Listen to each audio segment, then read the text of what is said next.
అప్పుడు ఎప్పుడో మెస్సు ఛార్జీలు పెంచి మెనూల మార్పు తీసుకొచ్చినాక కూడా తెలంగాణ రాష్ట్రంలో ప్రభుత్వ బడుల్లో హాస్టళ్లల్లో గురుకులాల్లో ఇంకా కూడా ఫుడ్ పాయిజన్ కేసులు ఆగుతలేవు.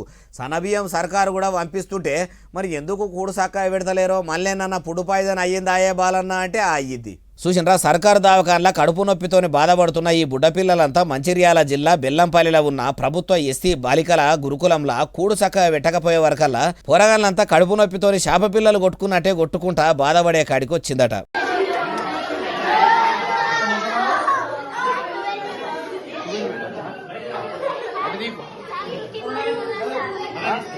పసిపిల్లలు దేవుళ్ళతోని సమానం అంటారు. ఆ పిల్లల దేవుళ్ళను చూసుకొని పంచభక్ష పరమాణాలు వండిపెట్టి సేవలు చేయకున్నా పెరిగిన మెస్సు ఛార్జీల లెక్కలేసి పిల్లలకు మంచిగా బువ్వ పెట్టాలన్నా ఉడకని కూడు సైలేని పప్పు కూరలు వండుకుంటా నీళ్ళచారు పోసుకుంటా పిల్లల పానాలతోని పచ్చిసాడుతుర్రు.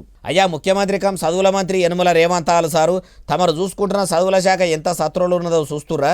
మీరేమో మెస్సు ఛార్జీలు పెంచి మెనూల మార్పు తీసుకొచ్చి ఇగురంగా ఇళ్లకు వచ్చినట్టు చేస్తుంటే స్కూళ్లను ఉద్ధరిద్దామనుకుంటే వార్డెన్లేమో కావాలని పొక్కిలి చేస్తున్నట్టే ఉన్నారట.